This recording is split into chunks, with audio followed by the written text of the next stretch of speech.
আচ্ছা, তাহলে কোনো কোয়েশ্চেন আছে কিনা ইসলামিক ল রিলেটেড?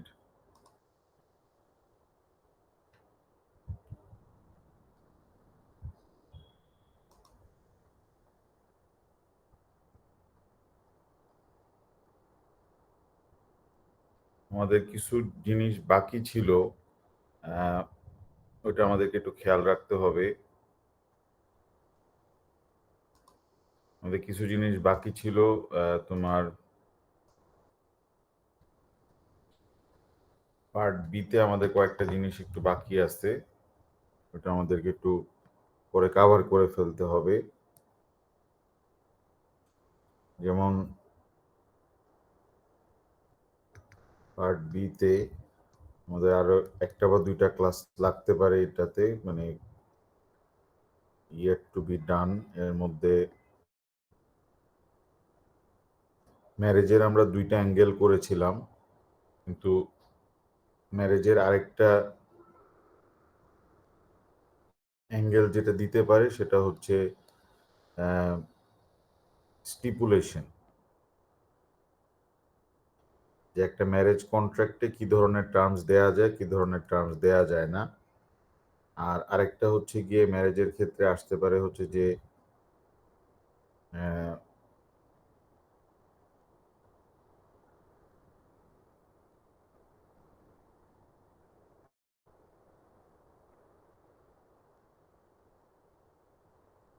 স্টিপুলেশন রিলেটেড।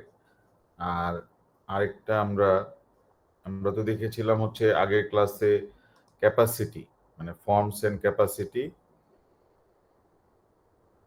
স্টিপুলেশনেরটা আমরা দেখি নাই। আর আর আমরা দেখেছিলাম যে একটা মুসলিম ওমেন নিজের ম্যারেজে নিজে সে কনসেন্ট দিতে পারে কিনা।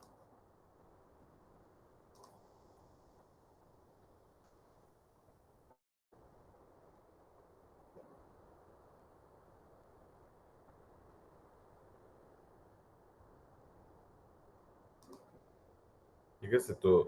আর আরেকটা যেটা অ্যাঙ্গেল আছে সেটা হচ্ছে গিয়ে টেম্পোরারি ম্যারেজেস। টেম্পোরারি ম্যারেজেস, এই দুটা জিনিস আমাদেরকে একটু কভার করতে হবে। এটা ম্যারেজ থেকে এই এরিয়াটা আমাদের লাগবে। আর আরেকটা জিনিস আমাদের লাগবে সেটা হচ্ছে যে এই সিভিল ল, যেটা এটা আমাদের একটু খেয়াল রাখতে হবে। সিভিল ল মিনস হচ্ছে যে পেনাল ল যেরকম আমরা দেখে আসছিলাম যে হাদ অফেন্সেস, তাজির অফেন্সেস, তারপরে কিসাস অফেন্সেস,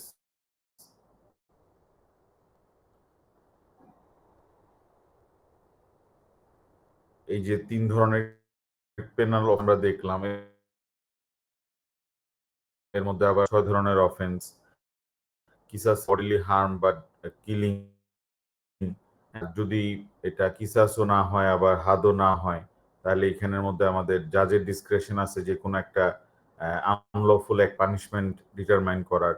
এই সিভিল ল এর অংশটা আমাদেরকে, এটা হচ্ছে ক্রিমিনাল ল যেরকম এখানে সিভিল ল আছে, ইসলামিক সিভিল ল এর অংশটা আমাদের খেয়াল রাখতে হবে।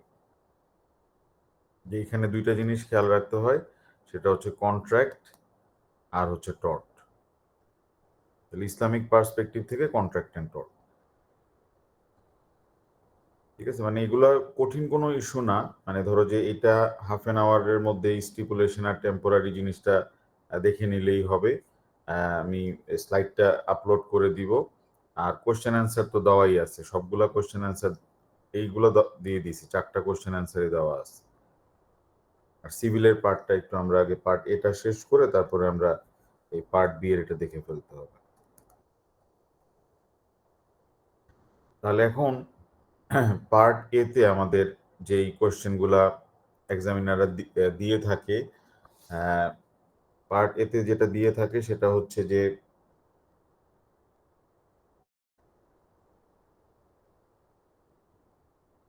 এক্সামিনাররা দিতে পারে ডেভেলপমেন্ট অফ ইসলামিক ল। ঠিক আছে, যে একটা অ্যাঙ্গেল দিতে পারে development of Islamic law. Historical development, ঠিক আছে, হিস্টোরিক্যাল ডেভেলপমেন্ট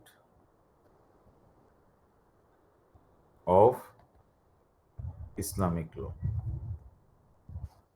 এটা একটা। আর আরেকটা কোশ্চেন এক্সামিনার দিতে পারে হিস্টোরিক্যাল ডেভেলপমেন্টের পাশাপাশি, যে ইসলামিক ল কি আসলেই ল কিনা, whether Islamic law is law or not.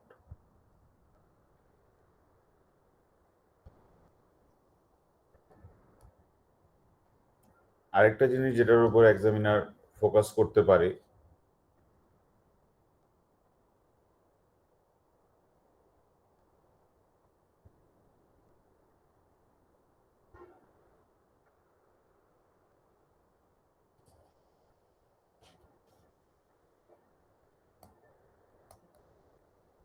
Islamic law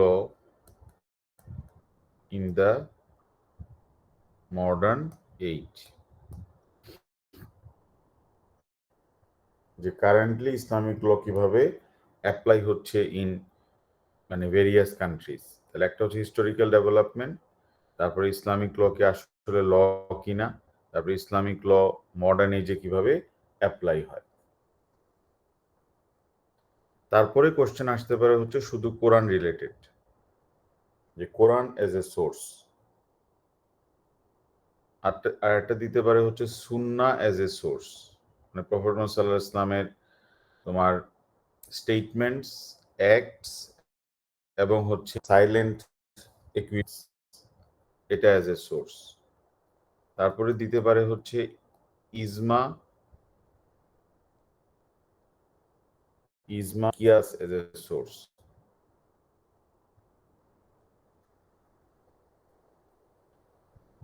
আরেকটা দিতে পারে হচ্ছে ইজতিহাদ, ঠিক আছে, ইজতিহাদ।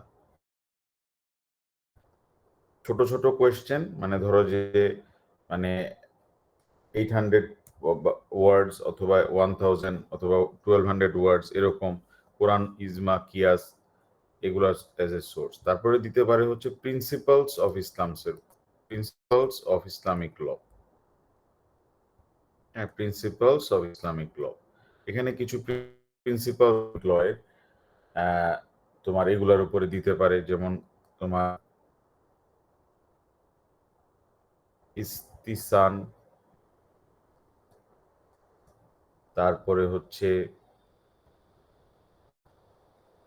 ইস্তিসাব, থাকায়ুর,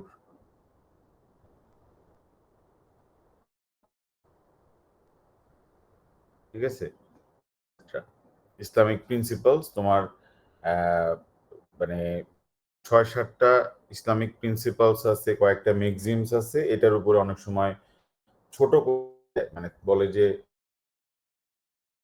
4টা যেগুলো তুমি এক্সপ্লেন করো।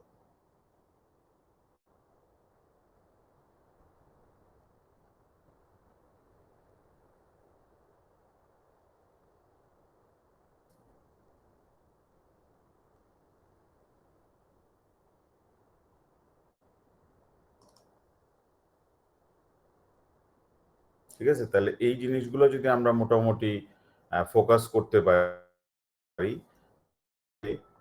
এই পার্টেতে 4টা কোশ্চেনই এই মানে তোমার এই ছোট 8টা ইস্যুর উপরে ফোকাস করতে পারে।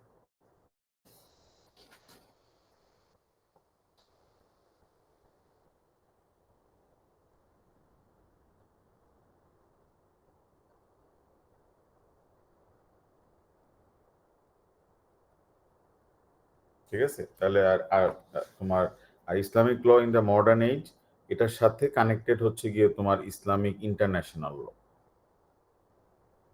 ইসলামিক ইন্টারন্যাশনাল ল,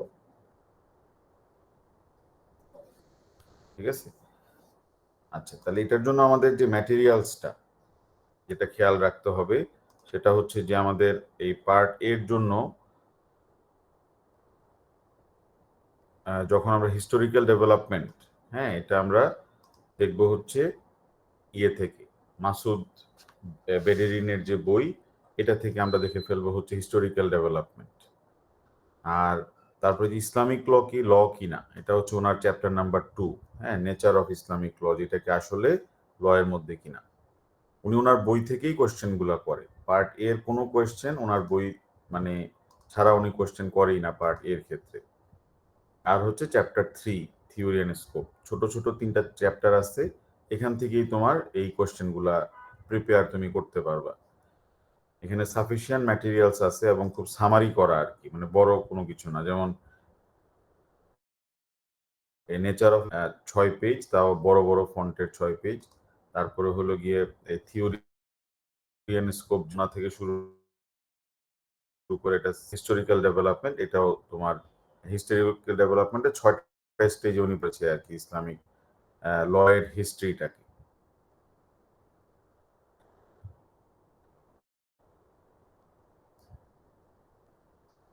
আমরা এখানে যদি কোয়েশ্চেন গুলা দেখি, যে আমাদের পার্ট এ থেকে যে কোয়েশ্চেন গুলো আসে,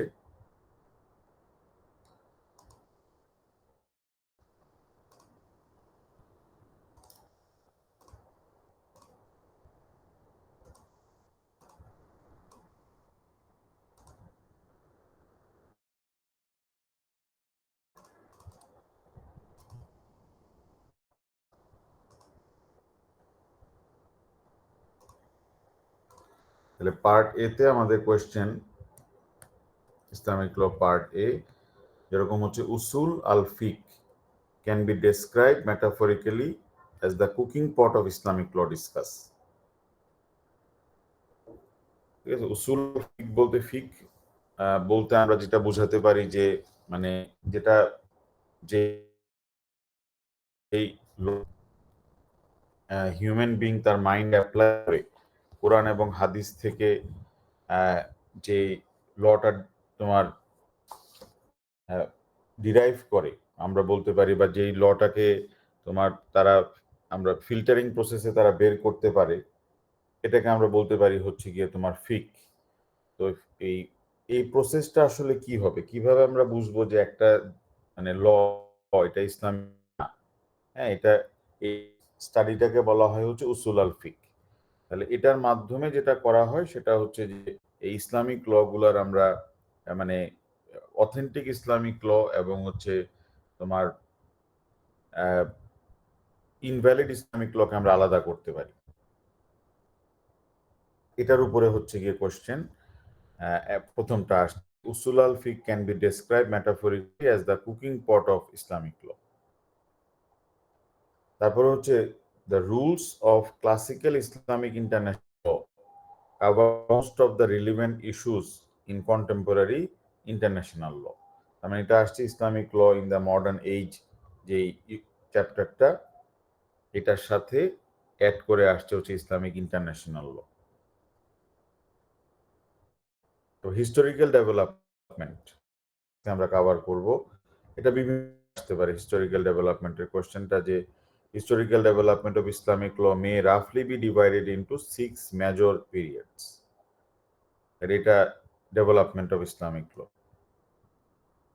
এই কোশ্চেনটা আরো আসছে development of the Islamic law. আমরা যদি দেখি এখানে যে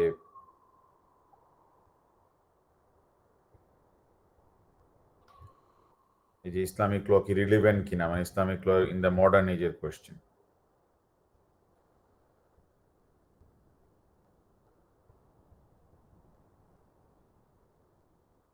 The historical development of Islamic law may roughly be divided into 6 major period discuss. তারপর অনেকবারই আসছে কোশ্চেনটা। তারপরে এই যে ইসলামিক লটা থেমে যায় নাই 7th সেঞ্চুরিতে, এটা ডেভেলপড, তোমার কন্টিনিউয়াসলি ডেভেলপ হচ্ছে, এটাও তোমার Islamic law development of the Islamic law.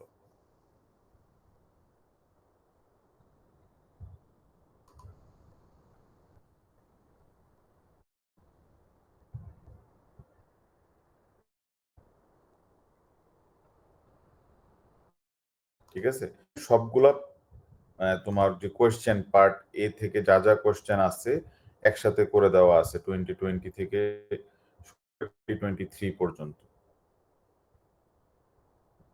ঠিক আছে, তো আমরা দেখবো যে ওই মানে ওই অ্যাঙ্গেলগুলোর ভিতরেই সবগুলা কোয়েশ্চেন চলে আসছে। তাহলে আমরা আজকে প্রথম অ্যাঙ্গেলটা যেটা ইসলামিক ল ডেভেলপমেন্ট যেটা, এটা আমরা ব্রিফলি দেখে ফেলি, তাহলে তোমরা এই আমি অ্যান্সারটাও দিয়ে দিব আর কি, যে ইসলামিক ল ডেভেলপমেন্টের উপরে।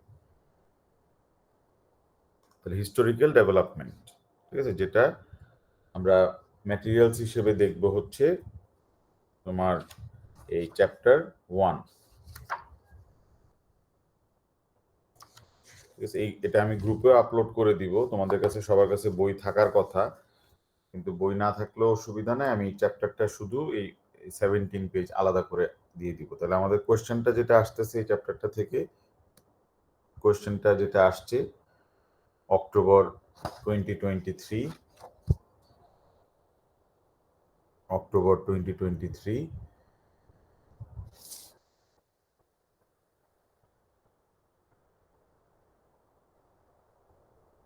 question number 3.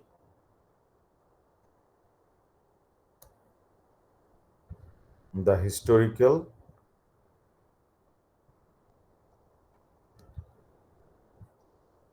development of Islamic law may roughly be divided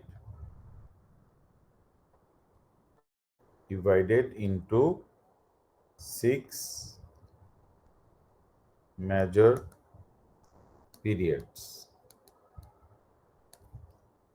Discuss.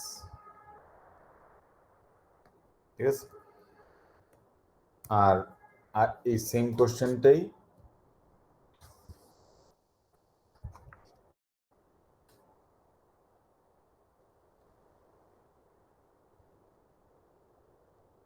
May 2022 Zone A, May 2022, same wording, মানে কোনো ওয়ার্ডও চেঞ্জ করে নাই, May 2022 Zone A question number 2।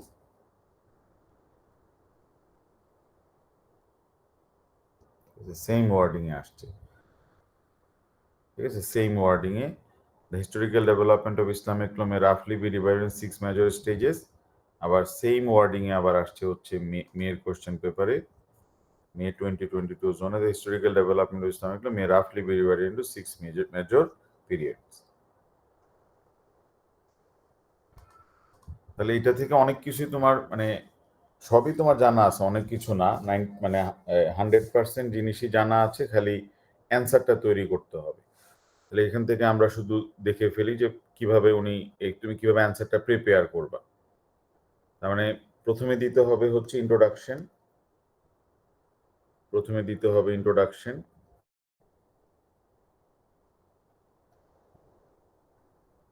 তারপরে হচ্ছে 6 মেজর স্টেজেস, তারপরে তোমার স্টেজ 1, তারপরে 2, 3, 4 এরকম করে তুমি সবগুলা স্টেজেস ডিসকাস করতে হবে। ঠিক আছে, প্রত্যেকটা স্টেজে ইসলামিক ল এর কি ধরনের ডেভেলপমেন্ট হয়েছিল এগুলা বলতে হবে। তারপরে একাডেমিক ওপিনিয়ন, যে এই স্টেজগুলোর মধ্যে কোন স্টেজগুলা মোস্টলি সিগনিফিক্যান্ট। এখানে কুলসনের কিছু একাডেমিক ওপিনিয়ন আছে, হালাক ওনার কিছু একাডেমিক ওপিনিয়ন আছে, এগুলো এখানে মেনশন করাই আছে এখানে অলরেডি, এখান থেকে দিতে হবে। আর লাস্টলি দিতে হবে হচ্ছে কনক্লুশন। এবং ইসলামিক লটা কি আসলে এখন যেটা স্টেজ 6-এ এসে থেমে গেছে কিনা এটা ফোকাস করতে হবে একাডেমিক ওপিনিয়ন দিয়ে, যে এটা কি স্ট্যাটিক হয়ে গেছে কিনা, যে এই স্টেজে এসে ইসলামিক লয়ের আর কোনো ডেভেলপমেন্ট হচ্ছে না। হ্যাঁ, এটা আমাদেরকে ডিসকাস করতে হবে।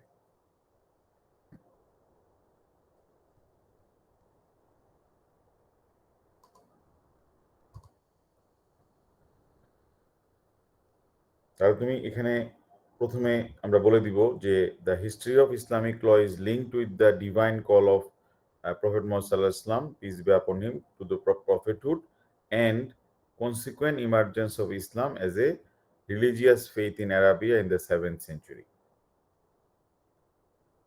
ঠিক আছে, এই কোশ্চেনটা দেখো যে এই আরেকটা ওয়ার্ডিং এ যেভাবে আসছে যে 7th সেঞ্চুরির পর থেকে ইসলামিক লটা থেমে গেছে কিনা, তার মানে এটা জোন বিতেও আসছে। কোশ্চেন নাম্বার 2, 7th সেঞ্চুরির পর থেকে ইসলামিক ল এর ডেভেলপমেন্ট ওয়াজ হল্টেড, এটা কি আসলে ট্রু কিনা।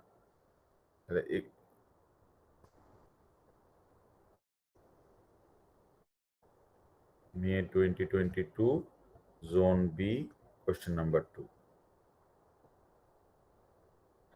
তাহলে ইসলামিক ল এর যে স্টার্টিং এটা হয়েছে হচ্ছে গিয়ে তোমার ফ্রম দ্য টাইম, আমরা যেটা বলতে পারি সেটা হচ্ছে প্রফেট মুহাম্মদ সাল্লাল্লাহু আলাইহি ওয়াসাল্লামের সাথেই ইসলামিক ল এর তোমার অরিজিনটা স্টার্ট হয়েছে। তারপরে এখানে প্রফেট মুহাম্মদ সাল্লাল্লাহু আলাইহি ওয়াসাল্লামের বার্থ, তারপরে অনেকগুলো ইনফরমেশন এখানে আছে যেগুলো তোমার হয়তো দরকার হবে না, এগুলো শুধু রিডিং পড়বা, বাট ইম্পর্টেন্ট লাইন হচ্ছে শুধু এই 3 লাইন, যে ইসলামিক ল এর হিস্ট্রি আর হচ্ছে প্রফেট মুহাম্মদ সাল্লাল্লাহু আলাইহি ওয়াসাল্লামের যে বার্থ, এবং এটা দুইটা কানেক্টেড। কিন্তু এই ইনফরমেশনগুলো আর তোমার অ্যান্সারের জন্য রিলিভেন্ট না, ঠিক আছে, নট রিলিভেন্ট ফর অ্যান্সার আর কি। এটা তুমি শুধু রিডিং করবা আর কি, যে অ্যান্সারের জন্য এটা রিলিভেন্ট না, নট রিলিভেন্ট ফর অ্যান্সার, অ্যান্সারের জন্য রিলিভেন্ট না।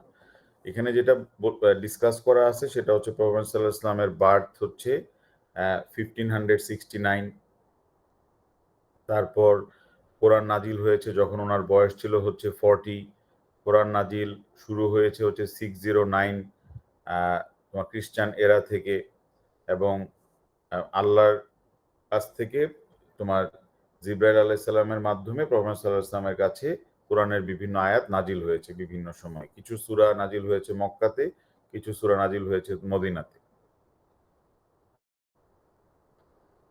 তারপরে কোরআনের প্রথম যে সূরাগুলা, এগুলা বেশিরভাগ ক্ষেত্রে তোমার যে ইস্যুগুলা নিয়ে ডিল করে, তোমার ফেইথের ইস্যুগুলা নিয়ে ডিল করে, যে আর সাবসিকুয়েন্ট যে সূরাগুলো আসছে মদিনাতে যাওয়ার পরে, যেটা মানে 23 ইয়ার্স ধরেই কোরআনের আয়াতগুলো নাজিল হয়েছে, এবং এটা বন্ধ হয়ে গেছে হচ্ছে 632 খ্রিস্টান এরাতে। আর প্রফেট সাল্লাল্লাহু আলাইহি ওয়াসাল্লাম হচ্ছে দ্য লাস্ট প্রফেট, তার আগে ছিল হচ্ছে আব্রাহাম, নোয়া, মোসেস, জিসাস, এই জিনিসগুলো বলা আছে। আর প্রফেট সাল্লাল্লাহু আলাইহি ওয়াসাল্লাম ওয়ান অফ দ্য তোমার প্রফেটস, এটা কোরআনের আয়াতে বলা আছে। সূরা মানে কোরআনের 36 নাম্বার তোমার সূরার আয়াত নাম্বার 2 and 3 তে এই জিনিসটা বলা আছে। কিন্তু এই জিনিসটা আমাদের এই অ্যান্সারের জন্য রিলিভেন্ট হবে না।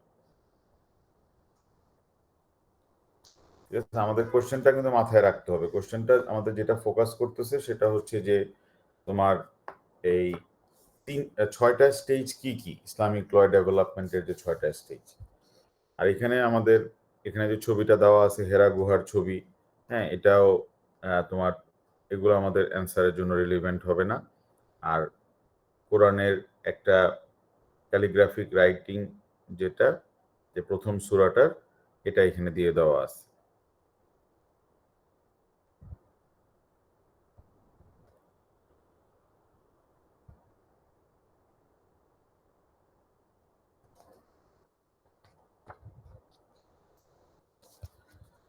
আচ্ছা, তারপরে তোমার এখানে ইম্পর্টেন্ট পার্ট যেখানে শুরু হবে সেটা হচ্ছে এখান থেকে, যে the historical development of Islamic law may রাফলি বি ডিভাইডেড ইনটু 6 পিরিয়ডস।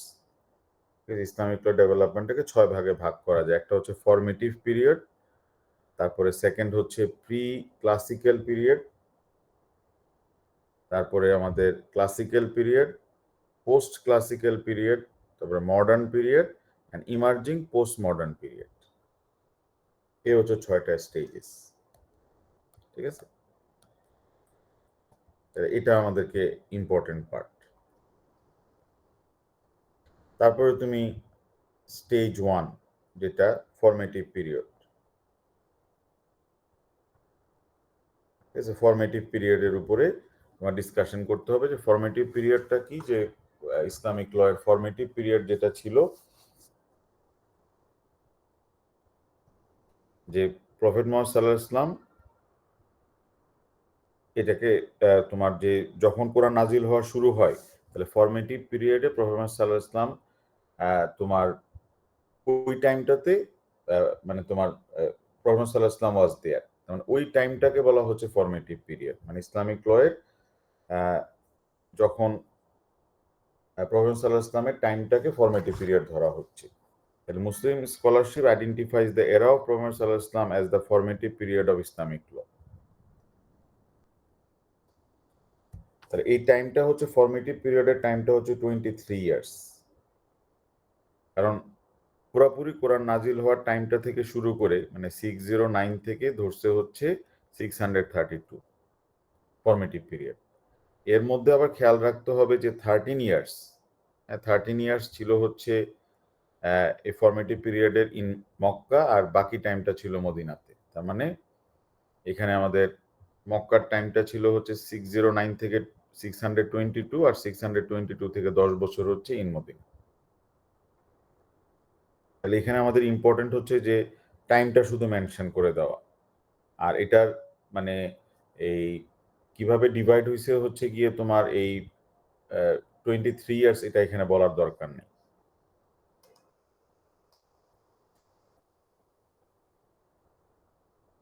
তারপরে এটাও তোমার অ্যান্সারের জন্য বেশি রিলেভেন্ট হবে না, নট রিলেভেন্ট, কারণ এখানে বলা আছে যে মানে মক্কাতে যেই সূরাগুলা নাজিল হয়েছে এই সূরাগুলা হচ্ছে কিভাবে ফেইথটাকে আরো স্ট্রং করা যায়, ফেইথ কিভাবে বিল্ড করা যায়, তারপরে হচ্ছে একত্ববাদ যেটা মনোথিজম, তারপরে হচ্ছে তোমার কিয়ামতের কথা, যে warning about the end time, তারপরে হচ্ছে আখিরাতের কথা, life hair after, good behaviour, এই জিনিসগুলো নিয়ে ডিসকাস করেছে। আর মদিনার যে সূরাগুলা সেগুলো হচ্ছে যে কলিং টু ফেইথ, তারপরে কিভাবে সোশ্যালি একসাথে থাকবে, কিভাবে অর্গানাইজড একটা সোসাইটি করা যায়, কিভাবে ইসলামের আরো এক্সপানশন করা যায়, ইসলাম নিয়ে কিভাবে একটা সমাজ করা যায়, সামাজিক ব্যবস্থা কিভাবে ইসলাম নিয়ে করা যায়, এই সূরাগুলো আসছে হচ্ছে মদিনাতে। এটা আমাদের অ্যান্সারের জন্য অত বেশি রিলিভেন্ট না, ফরমেটিভ পিরিয়ডের টাইমের কথা তুমি এখানে বলে দিবা, ঠিক আছে। আর ফরমেটিভ পিরিয়ডে আমাদের যে জিনিসগুলো এখানে আমাদের ইম্পর্টেন্ট সেটা হচ্ছে যে কোরআনের মধ্যে ইসলামিক লগুলো মেইনলি আসছে ফ্রম কোরআন। ওই 23 বছরের যে ইস্যুটা তুমি প্রথমেই বলে দিলা, 23 বছরে কোরআনের সবগুলা সূরা নাজিল হয়েছে। আর তারপরে প্রফেট মুহাম্মদ সাল্লাল্লাহু আলাইহি ওয়াসাল্লামের যে কথা ছিল, ওনার যে কাজ অথবা ওনার যে নীরব সম্মতি, এটাও ইসলামিক ল এর একটা সোর্স।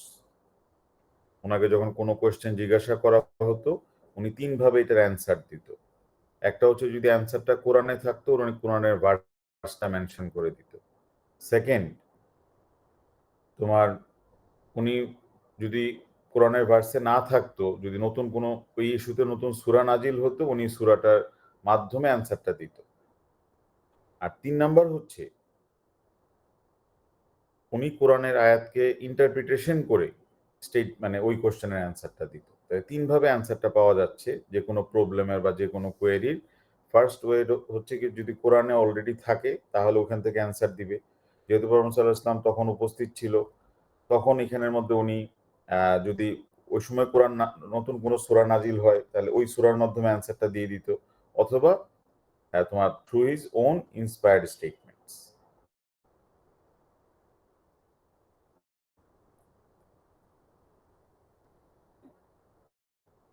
তাহলে প্রফেট সাল্লাল্লাহু আলাইহি ওয়াসাল্লামকে যখন জিজ্ঞাসা করা হয়েছে যে ওয়াইন কি কনজিউম করা যাবে কিনা, তাহলে এখানে উনি যেটা বলতেছে সেটা হচ্ছে যে আহ, যে ওয়াইন এবং গ্যামলিং এই দুইটার মধ্যে ভালো জিনিসও আছে খারাপ জিনিসও আছে, কিন্তু ভালোর থেকে খারাপ জিনিসটা বেশি, ঠিক আছে। এবং কেউ যেন এই জন্য এই দুইটা জিনিসের পিছনে স্পেন্ড না করে। তাহলে এই যে তোমার গ্যামলিং এবং ওয়াইন এই দুইটা যে প্রহিবিটেড, এটা কোশ্চেন করার পরে তারপরে সূরা নাজিল হয়েছে, তারপরে গিয়ে এটার অ্যান্সারটা উনি কমিউনিকেট করেছে হচ্ছে টু দ্য পিপল। এটা আমরা এখানে মেনশন করতে পারি যে তোমার এই ফরমেটিভ তোমার স্টেজে ইসলামিক ল গুলো আসছে হচ্ছে থ্রু কোরআন, ফরমেটিভ স্টেজে ইসলামিক ল গুলো আসছে হচ্ছে প্রফেসর সাল্লাল্লাহু আলাইহি ইসলামের বিভিন্ন পিপল যেরকম এনকোয়ারি গুলা করেছে, এনকোয়ারি গুলার রেসপন্সের মাধ্যমে। তাহলে এগুলাকেই বলা হয় হচ্ছে হাদিস। এখানে তুমি একটা বা দুইটা হাদিসের এক্সাম্পল তুমি দিয়ে দিতে পারো। একটা এক্সাম্পল তো আমরা এখান থেকে পেলাম গ্যামলিং এর ব্যাপারে।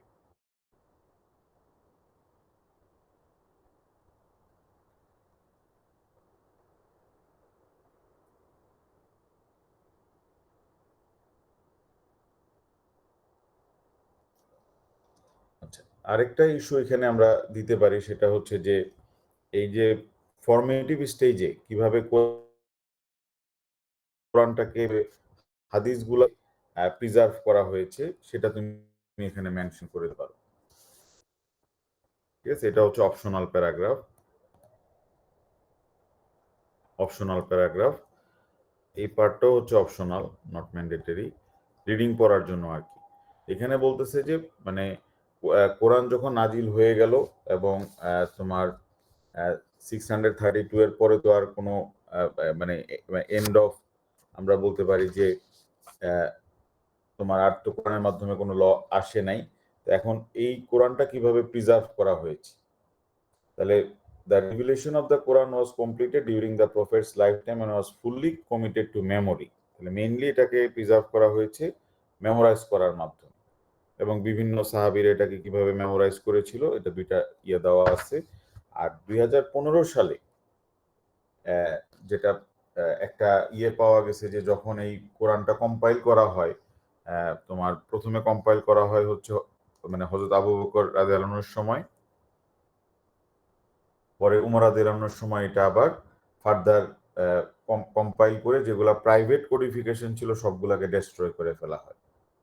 তো ওই সময়কার একটা কম্পাইলেশন বা ম্যানুস্ক্রিপ্ট যেটা, এটা ইংল্যান্ডে আছে ইউনিভার্সিটি অফ বার্মিংহামের একটা কালেকশন। তো এই কালেকশনটা হচ্ছে গিয়ে তোমার এই 568 খ্রিস্টান এরা থেকে 645 খ্রিস্টান এরা সময় এই স্ক্রিপচারটা লেখা হয়েছিল। তাহলে আমরা এখানে বলে দিব যে কোরআনটা প্রিজার্ভ করা হয়েছে হচ্ছে দুইভাবে, একটা হলো থ্রু মেমোরি, আর সেকেন্ড হচ্ছে ইন রিটেন ফরম্যাট, বা রিটেন ফরম্যাটটা আসছে হচ্ছে পরে। এটা 2 লাইনে লিখতে হবে আর কি, এটা বেশি এক্সপ্লেইন করা যাবে না। এখন খেয়াল রাখতে হবে যে 6টা স্টেজেস আমাদেরকে মেনশন করতে হবে।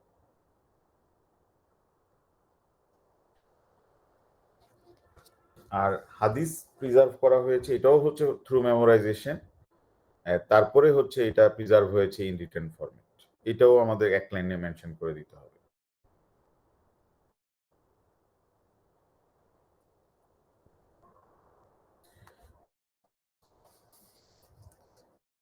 এটা আমাদেরকে ইম্পর্টেন্ট যে ক্লাসিক্যাল মুসলিম স্কলারশিপ যেটা অ্যাসার্ট করে সেটা হচ্ছে যে কোরআন অ্যান্ড দ্য প্রফেট সুন্নাহ were established as the two main sources. Islamic লয়ের দুইটা মেইন সোর্স, একটা হচ্ছে কোরআন আর প্রফেট সাল্লাল্লাহু আলাইহি ইসলামের ওয়ার্ডস, অ্যাকশনস, এবং হচ্ছে গিয়ে একুইসেন্স বা হচ্ছে সাইলেন্ট তোমার পারমিশন। ঠিক আছে, এছাড়া কি অন্য কোনো সোর্স আছে কিনা? এখন এছাড়া অন্য কোনো সোর্স আছে কিনা এটা দেখার জন্য আমরা একটা হাদিস দেখতে পারি। প্রফেট সাল্লাল্লাহু আলাইহি ওয়াসাল্লাম had asked one of his companions, একটা সাহাবীকে বলছে মুয়াদ ইবনে জাবাল, যে তুমি ইয়েমেনে যাও এবং ইয়েমেনে তুমি গিয়ে ইসলাম প্রচার করো। তাহলে এখন কিভাবে উনি প্রচার করবে, বা ওখানে যদি কোনো প্রবলেম অ্যারাইজ করে এখানে কিভাবে সলভ করা হবে? তো what would he rely on deciding cases there, যে ওখানে যখন ইসলাম প্রচার করতে যাবে বা কোরআন ফলো, ইসলাম ফলো করে কোনো প্রবলেম সলভ করতে যাবে, কিভাবে উনি সলভ করবে? যে উত্তরটা দিয়েছে যে আই উইল জাজ with what is in the book of God, that is the Quran. তাহলে প্রথমে উনি সোর্স হিসেবে ইউজ করবে কোরআনকে। সেকেন্ড বলতেছে যে তাহলে যদি ওখানে অ্যান্সার না থাকে তাহলে কি করবা? তখন বলছে তাহলে আমি দেখবো হচ্ছে সুন্নাহ, এই ব্যাপারে প্রফেসর সাল্লাল্লাহু আলাইহি ইসলামের কোনো কথা আছে কিনা, কাজ আছে কিনা, অথবা নীরব সম্মতি আছে কিনা, এরকম কিছু আছে কিনা। তাহলে ওখানেও যদি অ্যান্সার না থাকে তাহলে কি করবা? তখন বলতেছে তাহলে আমি আমার নতুন আমি আমার ওন রিজনিংটা অ্যাপ্লাই করব। ঠিক আছে, আজতাহাদ রাই উনি ইউজ করবে। তার মানে থার্ড সোর্সটা আসতেছে হচ্ছে ইস্তিহাদ। ঠিক আছে, the Prophet was pleased with the answers provided by Muad, that is Abu Dawud. Thus, not only were Quran and Sunnah was established as the main source, আরেকটা মেইন সোর্স হিসেবে যেটা চলে আসলো সেটা হচ্ছে ইস্তিহাদ। যদি কোরআন এবং সুন্নাতে কোনো সলিউশন না থাকে, তাহলে ইস্তেহাদ বা ইন্ডিপেন্ডেন্ট জুরিস্টিক রিজনিং দিয়ে এটা প্রবলেমটা সলভ করা যাবে। বাট সেই ক্ষেত্রে কিছু প্রিন্সিপালস আছে যেগুলাকে ফলো করতে হবে।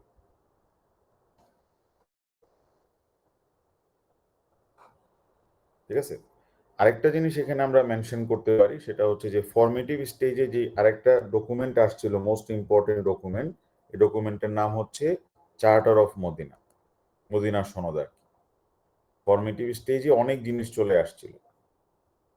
ঠিক আছে, যে তোমার চার্টার অফ মদিনা বা মদিনা সনদের মধ্যে যে অনেকগুলা হিউম্যান রাইটস এর কথা বলা ছিল, এবং এগুলো আমরা একাডেমিক ওপিনিয়ন দিয়েও ইয়ে তোমার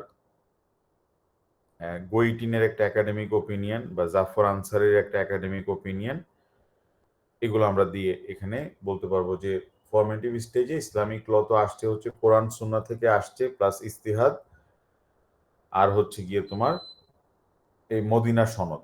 তাহলে এটাকে আমরা বলতে পারি যে মদিনা সনদ যেটা আসছে তোমার, এটা আসছে হচ্ছে লং বিফোর ম্যাগনা কার্টা। মানে ম্যাগনা কার্টা আসছে 1215 সালে। ব্রিটিশরা এটাকেই বলে হচ্ছে গিয়ে তোমার প্রথম সংবিধান, কারণ আমেরিকার সংবিধান তো আসছে 1787 সালে। তো এটাকে তারা বলে হচ্ছে ফার্স্ট মানে কনস্টিটিউশন। কিন্তু কনস্টিটিউশন বা বিল অফ রাইটস বা চার্টার অফ রাইটস এর প্রথম ডকুমেন্টটাই বলা যায় হচ্ছে গিয়ে মদিনা সনদ। Often described by Muslim legal historians as the first written constitution in the world.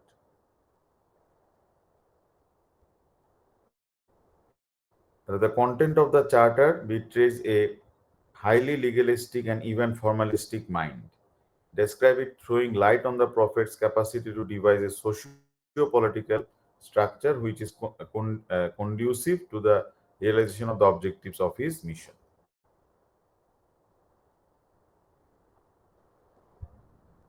এবং এখানে এই যে মদিনা সনদের মধ্যেই বলে দেওয়া ছিল, সেটা হচ্ছে যে মদিনা সনদ ফলো করে বিভিন্ন রুলার্সরা যারা আসবে তারা সেকেন্ডারি লেজিসলেশন তৈরি করতে পারবে, তারা ট্রিটি সাইন করতে পারবে, ইন্টারন্যাশনাল ডকুমেন্ট, তারা স্ট্যাচুট তৈরি করতে পারবে।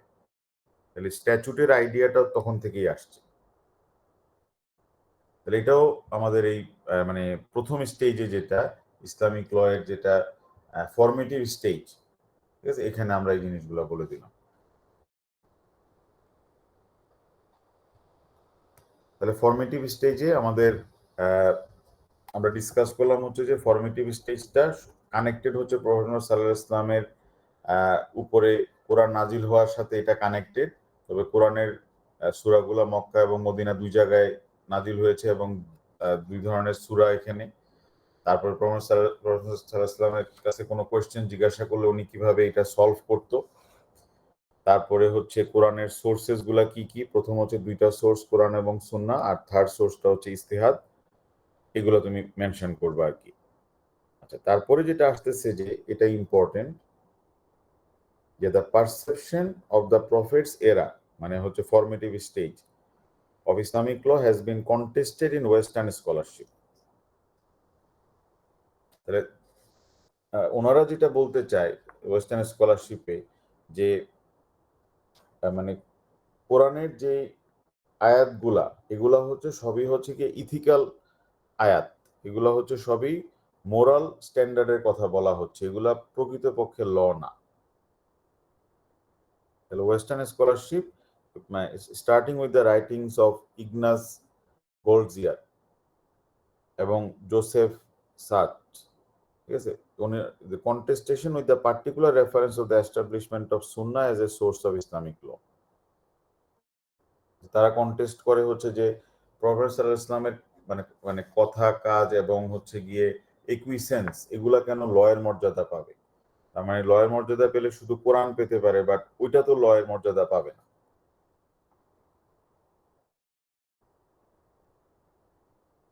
ঠিক আছে, কিন্তু আদার রাইটার্সরা যেটা বলতে চাচ্ছে সেটা হচ্ছে যে উনি যে সলিউশন গুলা দিয়েছে প্রফেসর সাল্লাল্লাহু আলাইহি ওয়াসাল্লাম, এটা তো কোরআনের আলোকেই সলিউশন দিয়েছে। তার মানে ওনার সলিউশন গুলা ছিল হচ্ছে ইন কমপ্লাইং উইথ কোরআন। তাহলে বাকি যে একাডেমিশিয়ানরা আছে, হেরাল্ড, মডস্কি, তারপরে হচ্ছে ওয়েল হালাক, তারপরে হচ্ছে গটিন, ওনারা যেটা বলতে চায় যে it is clear from the context of Quran and the prophet সাল্লাল্লাহু আলাইহি ওয়াসাল্লাম that had envisaged law as part of the divine revelation he was receiving right from the beginning. Already in the first 7th century, people consciously resorted to the Quran and to the rulings of Prophet. তার মানে এগুলো শুধু moral standard ছিল না, এগুলো সবার উপরে binding ছিল, কারণ সবাই এই দুইটাকে সোর্স হিসেবে অ্যাকসেপ্ট করেছিল।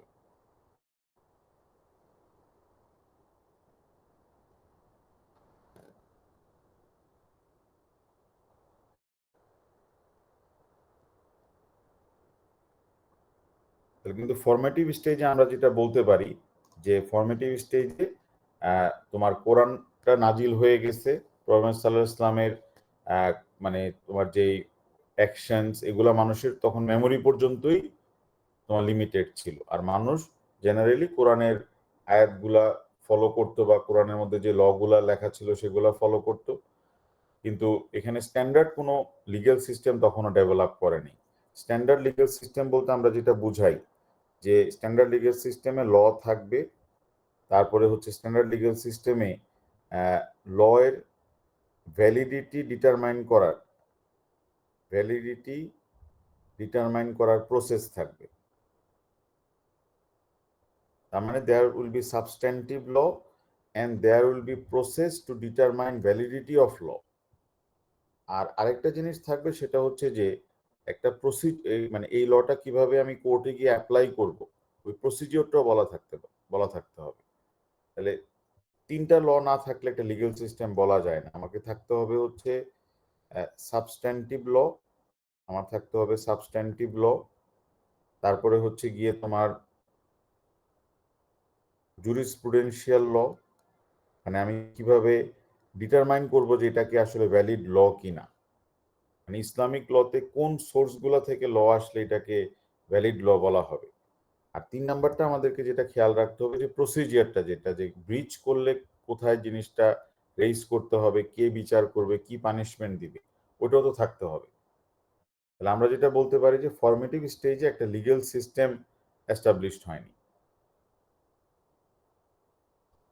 ঠিক আছে, তাহলে on the basis of the above argument যেটা বলা যায় যে although standardize system of law was not yet established at that time, the prophet's era qualifies as the formative period when foundation of Islamic law was laid. The foundationটা তখন established হয়েছে, and the Sunnah as its main sources, Quran and Sunnah as its main sources. পরবর্তী রুলাররা এসে তোমার further development করেছে Islamic law এর। তাহলে পরবর্তীতে আমাদের আসলো স্টেজ 2, যেটা হচ্ছে প্রি ক্লাসিক্যাল পিরিয়ড। তাহলে এই টাইমটা ছিল 4 খলিফার টাইম, 4 খলিফার টাইম ছিল হচ্ছে এই টাইমটা, প্রি ক্লাসিক্যাল পিরিয়ড। প্রফেট সাল্লাল্লাহু আলাইহি ওয়াসাল্লাম যখন মারা গেল, তোমার 4 সাকসেসার্স আসলো খালিফস হিসেবে, তোমার the politic consecutively in the first 29 years.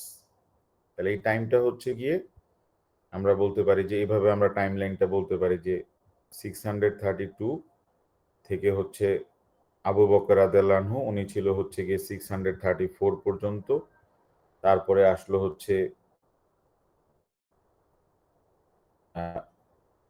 Omar ইবনে আল খাত্তাব, ওমর রাদিয়াল্লাহু আনহু আসলো 634 থেকে শুরু করে 644, তারপরে আসলো 656 তোমার উসমান ইবনে আফফান রাদিয়াল্লাহু আনহু, আর তারপরে আসলো হচ্ছে তোমার লাস্টের টাইমটা 656 থেকে শুরু করে 661।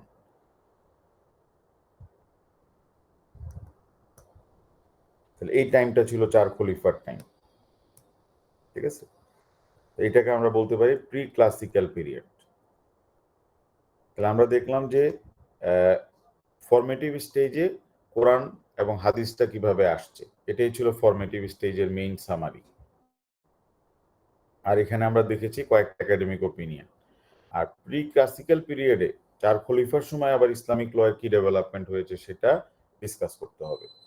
তাহলে এখানে 4 জন খলিফার তুমি ব্রিফ ডিসকাশন এখানে করে দিতে পারো যে 4 জনের টাইম লাইনটা কখন ছিল। আর তারপরে 4 জনের ব্যাপারে 2 লাইন করে বলতে হবে। যেমন it began with Abu Bakr al Siddiq as the first caliph in 632। হ্যাঁ, তারপরে বাকিরা গ্র্যাজুয়ালি আসছে। তাহলে ওনার পিরিয়ডে যেটা ছিল সেটা হচ্ছে যে তোমার প্রাইমারি সোর্স হিসেবে কোরআন এবং সেকেন্ড মানে প্রাইমারি দুইটাই প্রাইমারি সোর্স কোরআনের। কোরআন হচ্ছে প্রাইমারি সোর্স, আবার সুন্নাহ হচ্ছে গিয়ে তোমার প্রাইমারি সোর্স। ঠিক আছে, আর বাকিগুলোকে আমরা বলবো হচ্ছে গিয়ে সেকেন্ডারি সোর্সেস।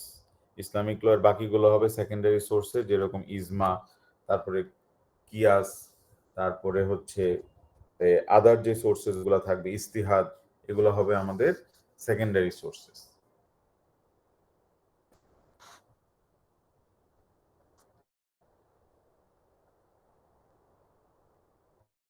তাহলে যখনই কোনো প্রবলেম অ্যারাইজ করতে হচ্ছে এই আবু বকর রাদিয়াল্লাহু আনহুর সময়, তাহলে প্রবলেমগুলো সলভ হবে হচ্ছে কোরআন ফলো করে, কোরআনের সলিউশন না থাকলে সুন্নাহ ফলো করে।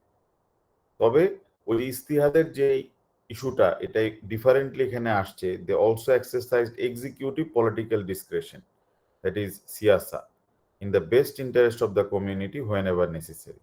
তাহলে আমরা এটা নিউ ডেভেলপমেন্ট এখানে পেলাম যে কোরআন এবং সুন্নাহর মধ্যে যদি সলিউশন নাও থাকে, ওনারা যেহেতু উনি এক্সিকিউটিভের হেড, সুতরাং কমিউনিটির ইন্টারেস্টে উনি ডিসিশন দিতে পারবে। এটা আমাদের অ্যাড করে দিলেই হবে। ঠিক আছে, এটা আমাদেরকে অ্যাড করে দিতে হবে। তাহলে কোরআন সুন্নাহর পাশাপাশি নতুন একটা সোর্স চলে আসলো, সেটা হচ্ছে এক্সিকিউটিভ পাওয়ার এক্সারসাইজ করে একটা প্রবলেমের সলিউশন দেওয়া যাবে। তারপরে যদি আমরা দেখি যে এখানে আমাদের নট রিলিভেন্ট আমাদের অ্যান্সারের জন্য, যে কোরআন কিভাবে কোডিফাই করা শুরু হয়। যে প্রথম কোডিফাই করা শুরু হয় হচ্ছে তোমার আবু বকর রাদিয়াল্লাহু আনহুর সময় প্রথম কোডিফিকেশনটা হয় 633-তে। হাউএভার সাম প্রাইভেট ম্যানুস্ক্রিপ্টস তখন মানুষের কাছে ছিল, মানে যারা মেমোরাইজ করছে তারাও এটা লিখে রাখছিল। তারপরে যখন আবু বকর রাদিয়াল্লাহু আনহু মারা যায়, যখন তোমার 3 নাম্বার খলিফা আসে হচ্ছে উসমান রাদিয়াল্লাহু আনহু, উনি যেটা করে সেটা হচ্ছে গিয়ে যে প্রথম কম্পাইলেশন করে হচ্ছে কোরআনের, এবং একটা সিঙ্গেল ইউনিফাইড টেক্সট উনি তৈরি করে। আর বাকি যাদের কাছে প্রাইভেট কালেকশনে বিভিন্ন কোরআন ছিল যেটা এই কম্পাইলেশনের সাথে ম্যাচ করে নাই, এই সবগুলো উনি ডেস্ট্রয় করে ফেলে। তাহলে ওনার কম্পাইলেশনটা কমপ্লিট হয় হচ্ছে ইন 653। তাহলে ওই তোমার যে কপিটা যেটা, ওইটা এখনো প্রিজার্ভ করা আছে। তবে এটাও ইয়েতে নাই, মানে এটা দুইটা দেশে আছে, একটা হচ্ছে উজবেকিস্তানে আর একটা আছে হচ্ছে তুর্কিতে।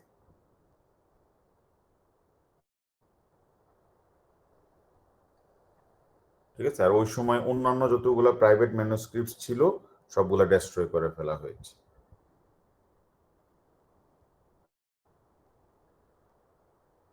All private manuscripts were destroyed and copies of the official compilation were sent to the various provinces of Islamic Empire. ঠিক আছে, তার মানে কন্ট্রাডিক্টরি কোনো কপি থাকে নাই। মানে কন্ট্রাডিক্টরি মিনস হচ্ছে তাহলে তো ওগুলো অথেন্টিক ছিল না। ঠিক আছে, ফাইনাল কম্পাইলেশনটা 3 নাম্বার খলিফার সময় এটা তৈরি হয়েছিল।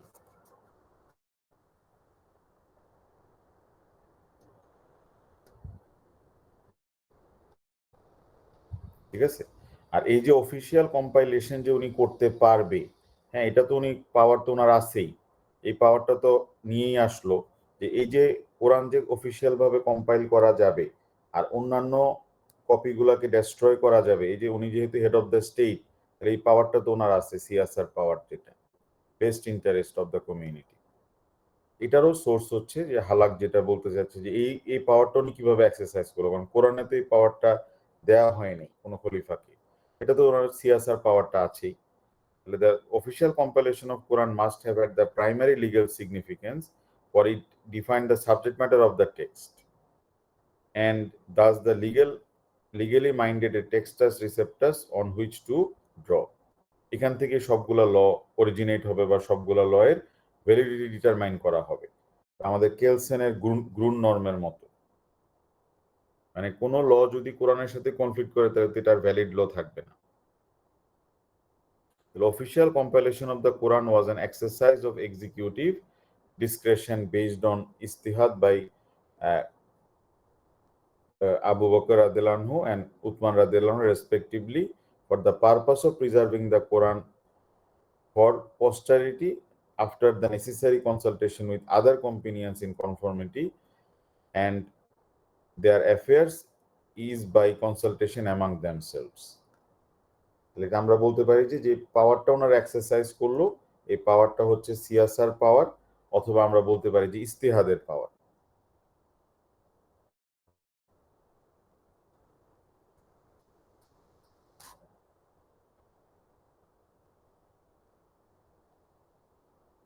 ঠিক আছে, এটা আমাদের জন্য নট রিলিভেন্ট। এখানে যে জিনিসটা ডিসকাস করা আছে সেটা হচ্ছে যে এই ইস্তিহাদের যে পাওয়ারটা, মানে ইস্তিহাদের যেই মাধ্যমে যে নতুন ল তৈরি করা যায়, মানে ইন্ডিভিজুয়াল জুরিস্টিক রিজনিং, এটার মাধ্যমে যে নতুন ল তৈরি করা যায়, এরকম কয়েকটা এক্সাম্পলস এখানে দিয়ে দেওয়া আছে। যেমন হচ্ছে যে খলিফা উমরের সময় যেটা ছিল যে উনি থেফটের যে পানিশমেন্ট, থেফট হলে তো পানিশমেন্ট আছে হচ্ছে যে ইম্পিউটেশন, হাত কেটে দেওয়া হবে, পা কেটে দেওয়া হবে, ইম্পিউটেশনের পানিশমেন্ট আছে। এখন যদি দুর্ভিক্ষ হয় তাহলে পানিশমেন্টটা দেওয়া যাবে কিনা, তাহলে উনি এই ইস্তিহাদ অ্যাপ্লাই করে বলে দিল যে না, দুর্ভিক্ষের সময় কেউ যদি থেফট করে এখানে পানিশমেন্টটা দেওয়া যাবে না।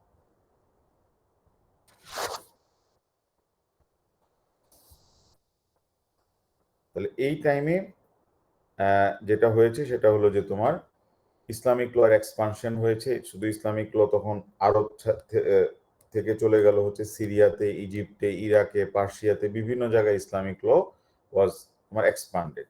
এবং administratively Islamic empire was organized into provinces in with governors and জাজেস delegated with applications of Islamic law in the different provinces. তার মানে ইসলামিক লটা ওই প্রত্যেকটা মুসলিম স্টেটে অ্যাডমিনিস্ট্রেশনের কাজেও ব্যবহার করা হয়, আবার হচ্ছে গিয়ে সিভিল ল এর ক্ষেত্রে ব্যবহার করা হয়, ক্রিমিনাল ল এর ক্ষেত্রে ব্যবহার করা হয়। তবে সেন্ট্রাল প্লেসটা ছিল হচ্ছে মদিনাতে, তাহলে সেন্ট্রাল সিটটা ছিল ইন মদিনা। পরবর্তীতে আমরা দেখব যে অন্যান্য স্টেজে ইসলামিক ল ডেভেলপমেন্টের অন্যান্য স্টেজে এই প্লেসটা চলে যায় হচ্ছে দামাস্কাসে, সিরিয়াতে, আবার চলে যায় হচ্ছে গিয়ে তোমার ইরাকে, বাগদাদে। তার মানে সেন্টার পয়েন্ট যেখান থেকে ডেভেলপমেন্ট হবে, এই পয়েন্টটা পরবর্তী স্টেজে গিয়ে আবার চেঞ্জ হয়েছে। আর ইস্তিহাদের যে ব্যবহার, মানে কোরআন এবং হাদিসে যদি সলিউশন না থাকে, ইস্তিহাদের ব্যবহারটা তখন আরো বেড়ে গেছে, কারণ আরো তো বিভিন্ন মানুষের প্রবলেম অ্যারাইজ করতো, আর তারপরে বেশি বেশি করে ইস্তিহাদ তারা ইউজ করা শুরু করলো। মানে এই রুলাররা তাদের ইন্ডিভিজুয়াল জুরিস্টিক রিজনিং ব্যবহার করে প্রবলেমস গুলা সলভ করতো।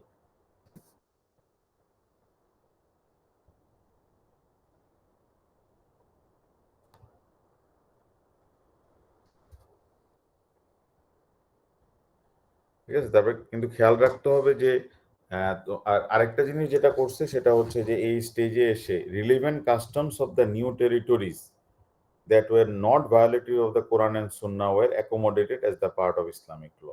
এটাও ইম্পর্টেন্ট।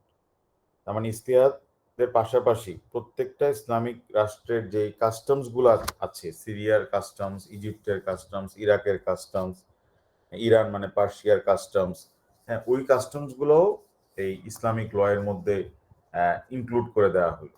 কিন্তু খেয়াল রাখতে হবে যে ওই লগুলা ইসলামিক ল এর পার্ট হতে পারবে, ওই কাস্টমস গুলা ইসলামিক ল এর পার্ট হতে পারবে যদি এটা কোরআনের সাথে কনফ্লিক্টিং না হয়।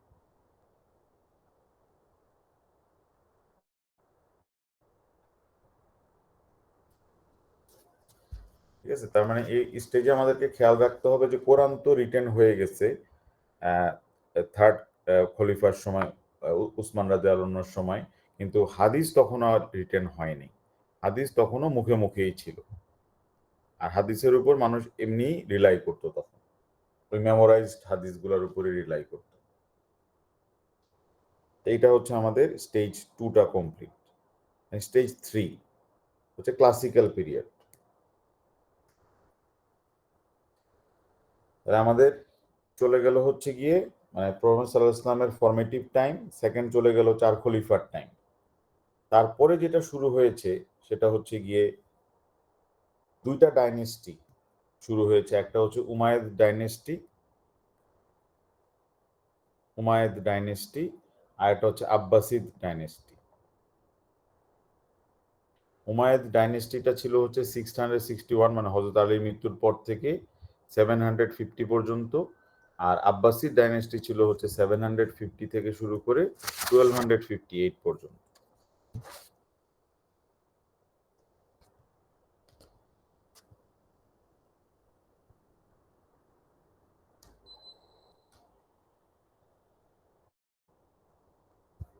তাহলে এই টাইমটাতে যেটা আমরা বলতে পারি ক্লাসিক্যাল পিরিয়ড, এই টাইমটাতে কিছু পলিটিক্যাল শর্টকামিংস ছিল, বাট লিগ্যাল কনসলিডেশন মানে ইসলামিক লয়ের যে মেজর ডেভেলপমেন্ট, এটা এই টাইমেই সবচেয়ে বেশি হয়েছে।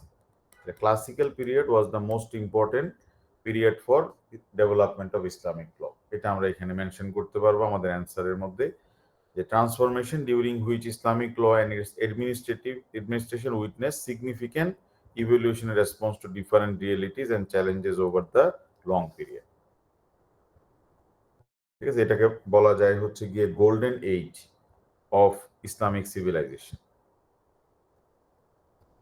তাহলে এখানে তোমার 2টা ভাগে ভাগ করতে হবে। একটা হচ্ছে উমাইয়াদ ডাইনেস্টির সময় কিভাবে ডেভেলপমেন্ট হয়েছে, উমাইয়াদ ডাইনেস্টি, আর পরে আবার ডিসকাস করতে হবে হচ্ছে আব্বাসিদ ডাইনেস্টি।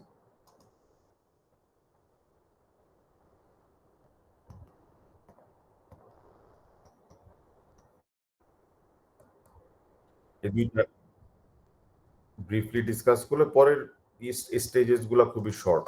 এই প্রথম 3টা যেটা ফরমেটিভ, তারপরে হচ্ছে প্রি ক্লাসিক্যাল আর ক্লাসিক্যাল, হ্যাঁ এই 3টাই তোমার একটু বড় আর কি, আর বাকিগুলো ছোট ছোট। তাহলে উমাইয়াদ ডাইনেস্টির সময় আমরা ব্রিফলি বলে দিই, জাস্ট রিডিং করলেই হবে, বাট এগুলোর অ্যান্সারের মধ্যে ডিসকাস করাটা important.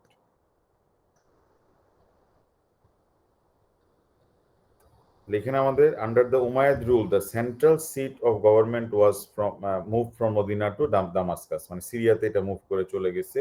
and the move had significant impact on the development of Islamic law due to the different circumstances prevailing in the new capital. ওখানে সিচুয়েশন আলাদা, মানুষের প্রবলেমস আলাদা, এনভায়রনমেন্ট সার্কামস্টেন্সেস আলাদা, এই জন্য ডেভেলপমেন্টটা করাটা পসিবল হয়েছিল। Under the Umayyad Islamic territory expanded further to the north America, এবং অন্যান্য স্পেন, গ্রিস, ইউরোপেও এটা ইসলামিক লটা ডেভেলপ করেছিল। আর এই যেহেতু ইউরোপে ঢুকে গেছে, তার মানে এই উমাইয়াদ ডাইনেস্টির সময় ডিফারেন্ট পলিটিক্যাল, কালচারাল, রিলিজিয়াস এবং সেকুলার চ্যালেঞ্জেস আসছে, আর প্রত্যেকটা চ্যালেঞ্জের ওই সলিউশনটা ইস্তিয়াদের মাধ্যমে করা লেগেছে।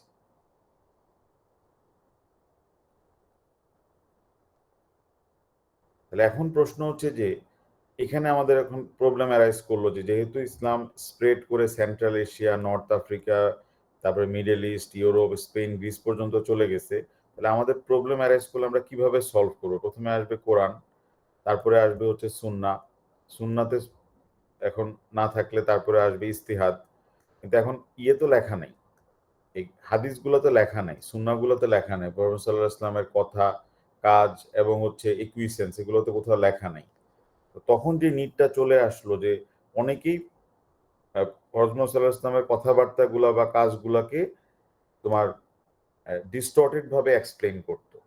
তার মানে বলতে এটা উনি বলেছিল বা এটা উনি করেছিল, অথবা এটা উনি সাইলেন্টলি অ্যাপ্রুভ করেছিল। তার মানে জাল হাদিস অনেক তৈরি হয়ে গেছে। তাহলে তো এখন এটা খুবই ইম্পর্টেন্ট যে এই হাদিসগুলাকে কিভাবে তোমার ইয়ে করা যায়, মানে ভ্যালিডিটি কিভাবে ডিটারমাইন করা যায়। ঠিক আছে, তার মানে এই টাইমে এই এরাতে তোমার এই হাদিসগুলাকে কিভাবে কোডিফাই করা যায় এই জন্য বিভিন্ন তোমার স্কলাররা কাজ করেছে।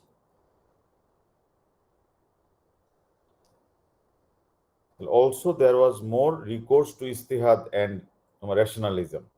এই টাইমে বিভিন্ন প্রবলেমগুলো সলভ করা হতো ইন্ডিভিজুয়াল জুরিস্টিক রিজনিং এর মাধ্যমে, ইস্তিহাদের মাধ্যমে।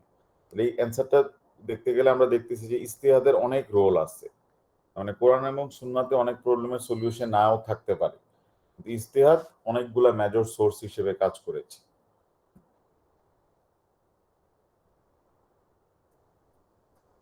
উমাইয়াদ ডাইনেস্টির সময় যেটা ফেভার করা হতো সেটা হচ্ছে যে আমাদের লিগ্যাল প্র্যাগমেটিজম, হ্যাঁ, যে আমাদের সবকিছু একরকমই ফলো করতে হবে, সেটা থেকে ওভার রিলিজিয়াস আইডিয়ালিজম। ঠিক আছে, মানে লিগ্যাল প্র্যাগমেটিজম আমাদেরকে ফলো করতে হবে রিলিজিয়াস আইডিয়ালিজমের উপরে, and which they justified within the context of Islamic source in relation to challenges of their era.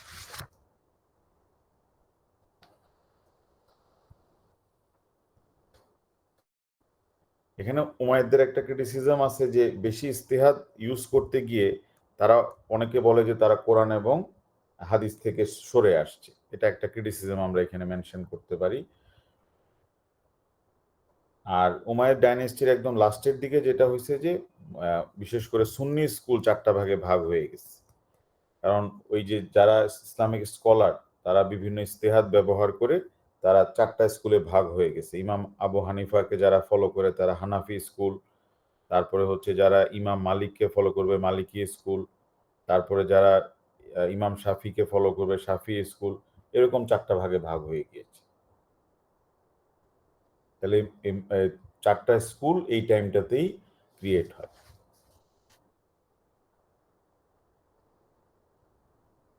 আর উমাইয়াদের টাইমে আরেকটা যেটা হয়েছে উমাইয়াদের ডাইনেস্টির সময় সেটা হচ্ছে যে জুডিশিয়াল এডমিনিস্ট্রেশন, তার মানে কিভাবে লটাকে অ্যাপ্লাই করা হবে, এটা সিগনিফিকেন্টলি ডেভেলপড হয় ডিউরিং দ্য উমাইয়াদ ডাইনেস্টি।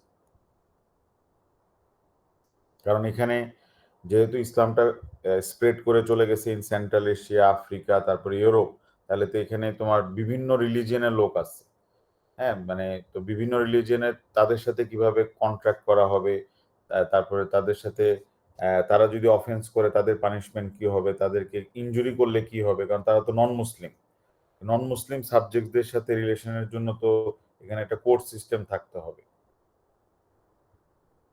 তাহলে এখানে কুলসনের একটা একাডেমিক ওপিনিয়ন আছে যে argued that elements of Persian and Roman norms infiltrated into the practice of Islamic law, যে রোমান ল তখন ইসলামিক ল এর মধ্যে কিছু কিছু তোমার এন্ট্রি করেছিল। তাহলে নন মুসলিম যারা সাবজেক্ট, নন মুসলিম যারা সিটিজেন্স, তাদের জন্য ওই লগুলো ব্যবহার করা হতো।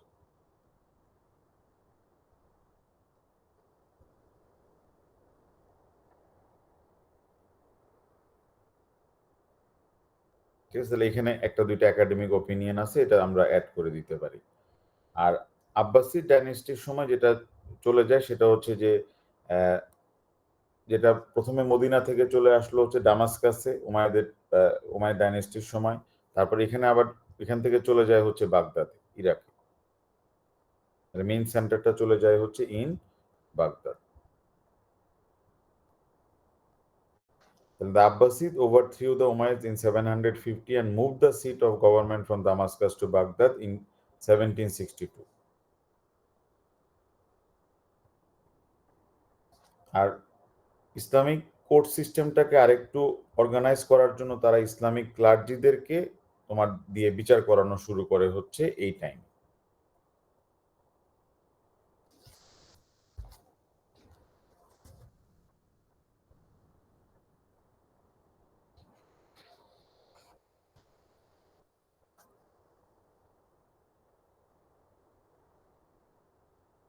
আর এখানে তোমার বিভিন্ন জুরিস্টদের ব্যাপারে বলা আছে যে এখানে তোমার কোন জুরিস্টদের এক্সপ্লানেশনটা বেশি অ্যাকসেপ্টেবল হবে, যারা কুফার জুরিস্ট তাদেরটা অ্যাকসেপ্টেবল হবে না মদিনা জুরিস্টদেরটা অ্যাকসেপ্টেবল হবে, এটা অপশনাল পয়েন্ট হিসেবে ডিসকাস করা যেতে পারে।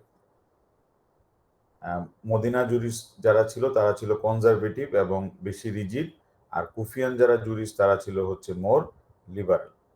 ইরাকি জুরিস্ট যারা ছিল তারা ছিল হচ্ছে মোর লিবারেল।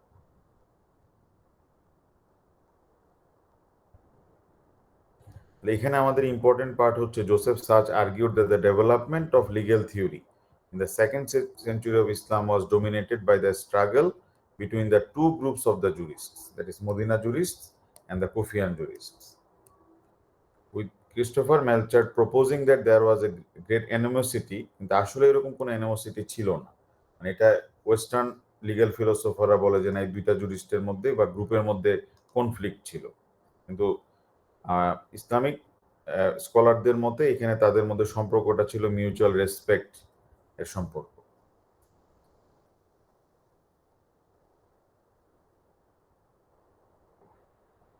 ঠিক আছে, মানে অনেকগুলো হিস্টোরিক্যাল জিনিস, তো এগুলো তোমার মানে একটু কম্পাইল করাটা, মানে অ্যান্সারের মধ্যে একটু ছোট ছোট করে কয়েকটা পয়েন্ট নিয়ে আসতে হবে আর কি, মানে এত ডিটেলস তো আর ডিসকাশন করা যাবে না, একটু রিডিং পড়ে গেলে ভালো হবে, কারণ এখান থেকে তোমার কিছু পয়েন্টস তুমি আলাদা করে লিখতে পারবে, নাহলে তো সবার অ্যান্সার একরকম হয়ে যাবে। আচ্ছা, তাহলে এখন লাস্টের যে পয়েন্টটা আমরা বলতে পারি সেটা হচ্ছে যে ইমাম আবু হানিফা ইনক্লুডিং ইমাম মোহাম্মদ, তোমার এটা আচ্ছা, তো এখন এখানে তোমার যেটা ইমাম আল শাফি, মানে শাফি স্কুল যে ক্রিয়েট করে আর কি, তাহলে ওনার ব্যাপারে অনেক সময় পরীক্ষায় কোয়েশ্চেন আসে যে is he the first person যে ইসলামিক ল কিভাবে ভ্যালিডিটি ডিটারমাইন করতে হবে, এটা কি উনিই ফার্স্ট বলেছিল কিনা। ঠিক আছে, তাহলে আমরা এটা অনেক সময় বলে থাকি যে তোমার উনি ছিল হচ্ছে first jurist to determine the validity of Islamic law. তো এখানে ওনার ক্ষেত্রে আমাদের যেটা ইম্পর্টেন্ট সেটা হলো যে he subsequently move to Egypt where he reformulated his legal opinion and founded a new school by synthesizing traditionalist and rationalist juristic approaches.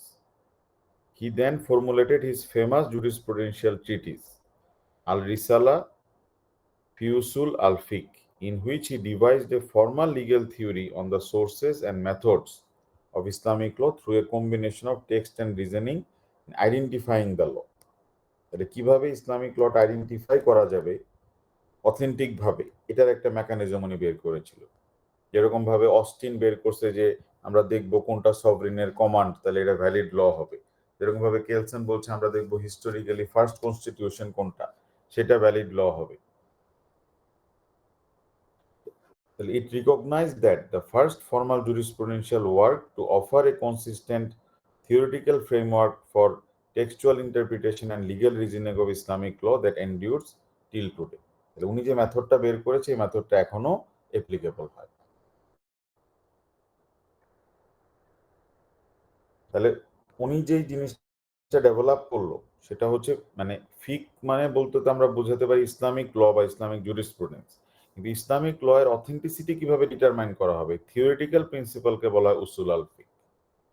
তাহলে ফিক হচ্ছে দ্য ল, আর এই লটার ভ্যালিডিটি ডিটারমাইন করার প্রসেসটাকে আমরা বলতে পারি হচ্ছে উসুল আল ফিক। ঠিক আছে, তার মানে এখন কেউ যদি মার্ডার করে তাহলে তোমার তার জন্য পানিশমেন্ট হবে হচ্ছে রিটালিয়েশন, মানে তাকেও মেরে ফেলা হবে, এটা হলো গিয়ে ফিক। কিন্তু এটা যে ভ্যালিড, এটার আমরা সোর্সটা কোথা থেকে পাচ্ছি, কোরআন থেকে পাচ্ছি। এই যে জিনিসগুলা বলা সেটা হচ্ছে গিয়ে, বা আসলে কোনটা ল হবে, একটা তোমার ওমেন, হ্যাঁ, তার হাজবেন্ড মারা গিয়েছে, সে এখন বিয়ে করতে পারবে কিনা, এখন সে বিয়ে করতে পারবে কিনা, সে কি 4 মাস 10 দিন পরে বিয়ে করবে, নাকি না সে বিয়ে করবে যদি তার প্রেগনেন্ট থাকে তাহলে after the birth of the child. তাহলে এখানে লটা হচ্ছে গিয়ে যে যদি প্রেগনেন্ট থাকে তাহলে বার্থ অফ দ্য চাইল্ডের পরে সে বিয়ে করতে পারবে, আর যদি প্রেগনেন্ট না হয় তাহলে 4 মাস 10 দিন পরে বিয়ে করতে পারবে। এটা হচ্ছে গিয়ে ফিক ল। কিন্তু এই লটা আমরা সোর্সটা কোথা থেকে পাচ্ছি, কিভাবে ডিটারমাইন করবো এটাকে ভ্যালিড ছিল কিনা, এটাই হচ্ছে তোমার থিওরিটিক্যাল প্রিন্সিপাল উসুল আল ফিক। তাহলে by the end of this period, Islamic law and legal institution have developed significantly 4 main areas.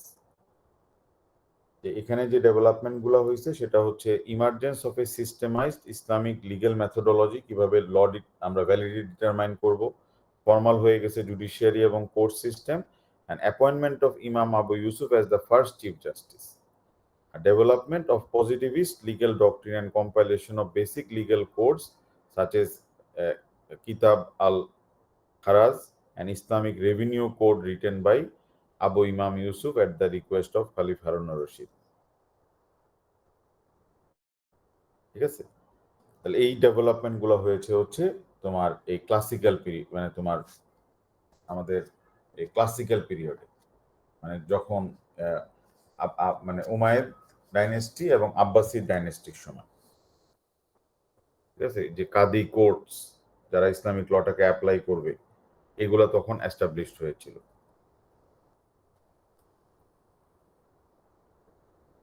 The evolution of Islamic law during this era was legitimized partly through the doctrine of siyasa. Siyasa মানে হচ্ছে আমরা দেখছিলাম যে public ইন্টারেস্টে এক্সিকিউটিভের যে head উনি নতুন ল make করতে পারবে, which confers upon the rulers ample executive political authority in their application of Islamic law and consider practical circumstances, হ্যাঁ, বেস্ট ইন্টারেস্টের জন্য এটা উনি অ্যাপ্লাই করতে পারবে মুসলিম পিপলের বেস্ট ইন্টারেস্টের জন্য।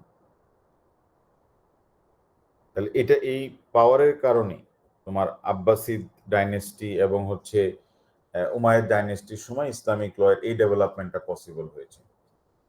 আচ্ছা, তারপরের যে স্টেজেসগুলো সেগুলো সবই ছোট ছোট স্টেজেস। এটা হচ্ছে আমাদের stage 4, the post classical period. এই টাইমে ক্ষমতায় চলে আসে হচ্ছে তোমার এই মঙ্গোলসরা, হ্যাঁ, অটোমান এম্পায়ারের শুরু হয় 1258-এ। ঠিক আছে, আর এটা শেষ হয় হচ্ছে গিয়ে ইন 18th সেঞ্চুরি, মানে একদম দ্বিতীয় বিশ্বযুদ্ধ পর্যন্ত, আর সরি তোমার প্রথম বিশ্বযুদ্ধ পর্যন্ত, মানে 1919 সাল পর্যন্ত এটা কন্টিনিউ হয়, এই তোমার পোস্ট ক্লাসিক্যাল পিরিয়ড। বাট এটাতেই ইসলামের ড্যামেজটা এই টাইমে বেশি হয়ে যায়, কারণ অটোমান এম্পায়ার যেটা যেটা মানে তখন সেন্টারটা নিয়ে আসে হচ্ছে তুর্কিতে। তো তুর্কির সাথে ইউরোপ খুব কাছাকাছি ছিল এবং ইউরোপের বিভিন্ন জিনিসের সাথে ইউরোপের সাথে বিভিন্ন বিজনেস করতে গিয়ে তারা যেটা করেছে সেটা হচ্ছে গিয়ে তোমার যে ইসলামিক লটাকে কম্প্রোমাইজ করে ফেলেছে। ঠিক আছে, তো এই টাইমে ইসলামের মানে এক্সপানশন হয়েছিল অনেকগুলা কান্ট্রিতে।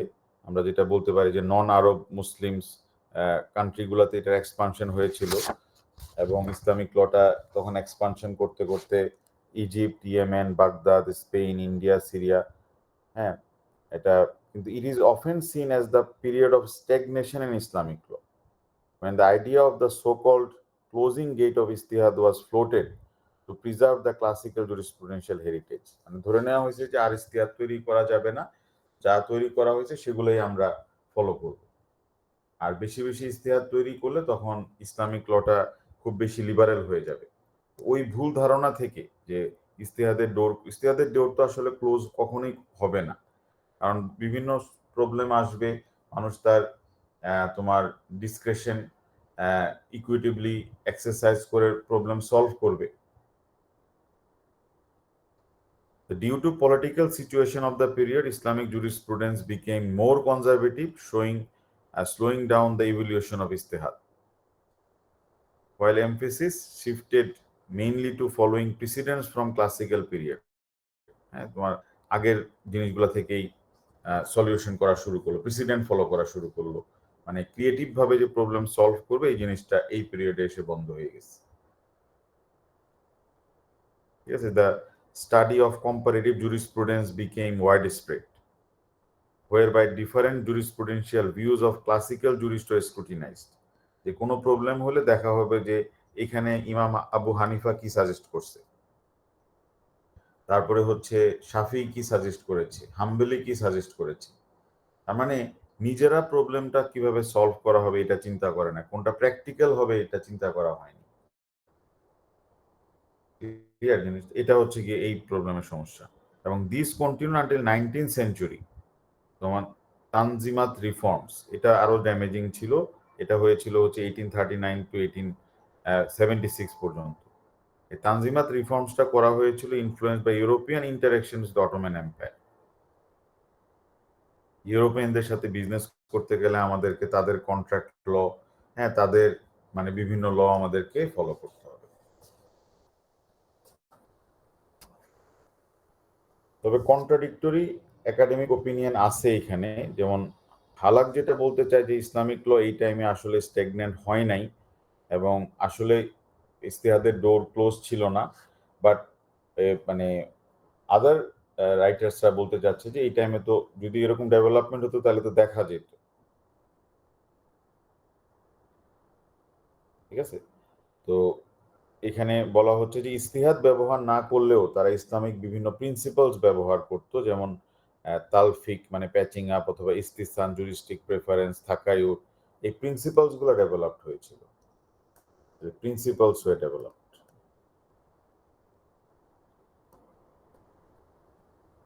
একজন ইসলামিক মানে তোমার জাজ কিভাবে বিচার করবে, এই প্রিন্সিপালস গুলো এই টাইমে ডেভেলপড হয়েছিল। আমরা শেষের দিকে চলে আসছি, স্টেজ 5, এটা হচ্ছে মডার্ন পিরিয়ড। মডার্ন পিরিয়ড আর পোস্ট মডার্ন দুইটাতেই আমরা এখন বর্তমানে বসবাস করতেছি।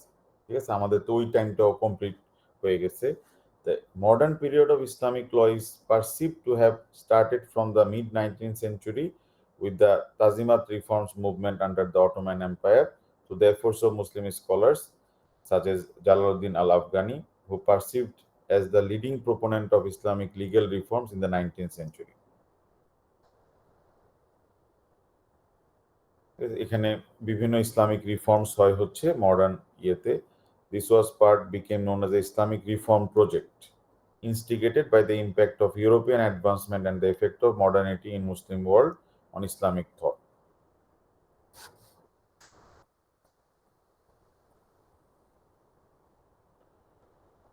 এখানে আমরা তোমার অসমা Arabi noted that three main imperative influence of modern Islamic reforms from the 19th century, namely for greater unity, coherence and efficiency. মানে কিভাবে ইসলামিক ল গুলাকে আমরা বিভিন্ন স্কুলে তো এখন ভাগ করা, সুন্নির মধ্যে 4টা স্কুল, শিয়ার মধ্যে প্রায় 10-12টা স্কুলের মধ্যে ইতনা আশারি যে স্কুলটা সেটা মোস্ট প্রমিনেন্ট। কিভাবে এগুলাকে ব্যালেন্স করা যায়, যেমন ধরো যে পলিগামি, এখন এটা পৃথিবীর সব দেশেই ইলিগাল করে দিয়েছে। মানে তোমার তোমার পলিগামি, আর কিছু দেশে রাখতে হচ্ছে গিয়ে খুবই রেস্ট্রিক্টেড ওয়েতে। তো এইখানে এই রিফর্মের যে পারপাসটা সেটা হচ্ছে যে কিভাবে একটা কমন সলিউশনে রিচ করা যায়। ঠিক আছে, তার মানে এই পোস্ট ক্লাসিক্যাল পিরিয়ডে অটোমান এম্পায়ারের সময় যে মানে স্ট্যাগনেশনটা ছিল, ইসলামিক লয়ের কোনো ডেভেলপমেন্ট তেমন হয় নাই ইউরোপিয়ান ইনফ্লুয়েন্সের জন্য, এটা থেকে কিভাবে আবার ব্যাক করে ইসলামিক সলিউশনে যাওয়া যায়, মানে ইউরোপিয়ান লয়ের কাছে তোমার মানে কোনো হেল্প না নিয়ে। Halak has provided a useful analysis of these modern jurisprudential efforts in his chapter, The Crisis of Modernity Towards the New Theory of Law. আর স্টেজ 6, এটা আমরা বলতে পারি হচ্ছে emergence of post modern period of Islamic law. তো এখানে আমাদের এই পোস্ট মডার্ন পিরিয়ড যেটা, এই স্টেজে এখন ইসলামিক ল অনেক ক্রাইসিসে আছে, কারণ ইসলামিক ল এর ক্রাইসিসটা শুরু হয়েছে 11 সেপ্টেম্বর 2001 থেকে, যখন টুইন টাওয়ার অ্যাটাক হয়। এখন ইসলামিক ল এর তো অন্য পারপাসে চলে গেছে এখানে। এখন ইসলামিক লকে যেটা করতে হবে সেটা হচ্ছে যে আসলে যে ইসলাম ভায়োলেন্স প্রমোট করে না সেটা তো বলতে হবে। মানে এখন তো ইসলামটাকে এমনভাবে প্রচার করা হচ্ছে যে ইসলামের মাধ্যমে ভায়োলেন্স প্রমোট করা হবে, তার মানে এখানে জিহাদের একটা ডিফারেন্ট মিনিং দেওয়া হচ্ছে। এখন বর্তমানে পোস্ট মডার্ন পিরিয়ডে আমাদের মানে হয় সবগুলো জিনিসই চালু আছে, কোরআন ফলো করা হবে প্রাইমারি সোর্স হিসেবে, হাদিস ফলো করা হবে প্রাইমারি সোর্স হিসেবে, যদি কোনো প্রবলেম অ্যারাইজ করে ইস্তিহাদ ব্যবহার করা যাবে, তারপরে যদি সবাই একমত হয় তাহলে নতুন ইজমা ক্রিয়েট করা যাবে, তারপরে হচ্ছে গিয়ে ইসলামিক জাজমেন্ট দেওয়ার সময় প্রায় 8-10টা প্রিন্সিপালস ওনাকে ফলো করতে হবে, যেসব দেশে ইসলামিক ল আছে। কিন্তু পোস্ট মডার্ন স্টেজে একটা নতুন একটা জিনিস যেটা চলে আসলো সেটা হচ্ছে যে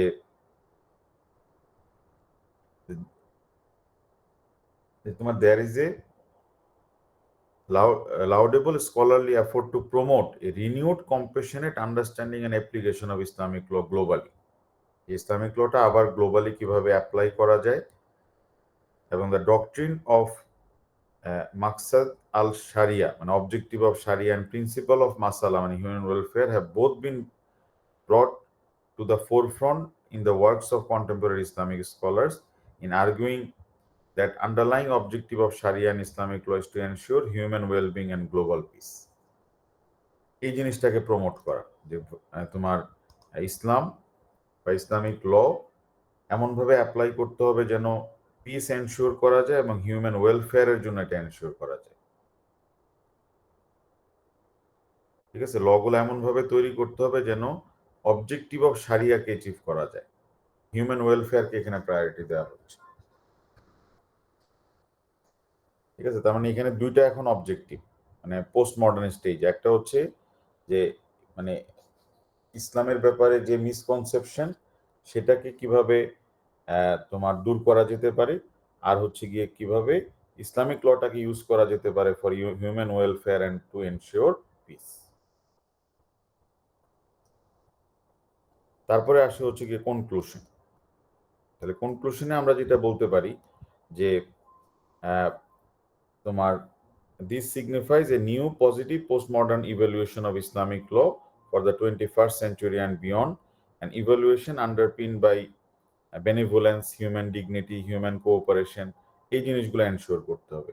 আর এই জন্য তারা কোরআনের সূরা নাম্বার 16 এর আয়াত নাম্বার 90 ব্যবহার করে যে God enjoins the doing of justice and doing good and he forbids indecency, evil and rebellion। এই আয়াতের উপর বেস করে পোস্ট মডার্ন স্টেজে ইসলামিক লটাকে প্রমোট করার জন্য চেষ্টা করা হচ্ছে।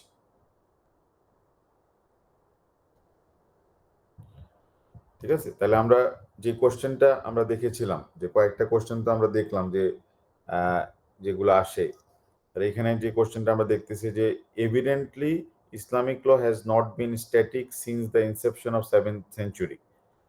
ওই সময় থেকে এখনো স্ট্যাটিক না, তুমি কি এগ্রি করো কিনা? It has based on the theories and methodologies evolved more than 14 centuries, and it will, as a matter of necessity, continue to evolve in the future. আরো ইভলভ হতে থাকবে and remain relevant as applicable legal system. তো তুমি বলবা যে হ্যাঁ, এটা Islamic law এখনো ডেভেলপমেন্ট হচ্ছে। তাহলে evidently Islamic law has not been static. আসলে কোরআন নাজিল হওয়ার পর থেকে কখনোই স্ট্যাটিক হয় নাই। শুধু অটোমান এম্পায়ারের সময় এটা ইসলামিক লয়ের দুইটা সোর্স অবজার্ভ করা হয়েছে, বাট ইস্তেহাদ বেশি একটা তৈরি করা হয়নি, বাট প্রিন্সিপালস গুলো ডেভেলপড হয়েছিল। আর কিন্তু মডার্নিস্ট এইখানেতে এসে স্টেজে এসে তো আবার রিফর্ম চালু হয়ে গেল। হ্যাঁ, তারপরে পোস্ট মডার্ন এসে আবার ইসলামিক ল কিভাবে অ্যাপ্লাই করা যায়, কমন সলিউশনে পৌঁছানো যায়, তাহলে এটা আমরা বলতে পারি rather its theories and methodologies have evolved for more than 14 centuries and will as a matter of necessity এটা কন্টিনিউ হবে। উনি ওনার বই থেকেই প্রশ্নটা দিয়ে দেয়। দেখো এই লাইনটা ওনার বইয়ের থেকেই আসছে, বুঝা গেছে? মানে বেশিরভাগ লাইন ওনার বইয়ের এখান থেকে, এই বই থেকে উনি কোশ্চেন করে দিচ্ছে আর কি। যে দুইটা প্রশ্ন করছে দেখো এখানে তোমার এই এই কোশ্চেনটা উনি করছে হচ্ছে এই 2022-এর যে জোন এর কোশ্চেনটা, এই কোশ্চেন নাম্বার 2 এটা করছে চ্যাপ্টারের লাস্ট লাইন থেকে। আর বাকি দুইটা কোশ্চেন উনি করছে ইসলামিক ল হিস্টোরিক্যাল ডেভেলপমেন্ট, এটা উনি করছে হচ্ছে যে 6টা স্টেজে ভাগ করা যায়, এটাও ওনার চ্যাপ্টারের মধ্যেই লাইনটা দেওয়া ছিল পেজ নাম্বার, এখানে তোমার পেজ নাম্বার 3-তে। ঠিক আছে, তাহলে আমি এই স্লাইডটা মানে এই ওনার বইয়ের পেজটা আপলোড করে দিচ্ছি, আর এটা আমি একটা শর্ট অ্যান্সার দিয়ে দিব, কারণ এত বড় করে তো লেখা যাবে না, এটা শুধু রিডিং পড়তে হবে। আর অ্যান্সারটা যেটা দিব সেটা তোমরা এই নোটটা দেখে প্যারাফ্রেজ করে ফেলবো। ঠিক আছে, তাহলে নেক্সট ক্লাসে আমরা বাকি অ্যাঙ্গেলগুলো দেখে ফেলবো ফর পার্ট এ।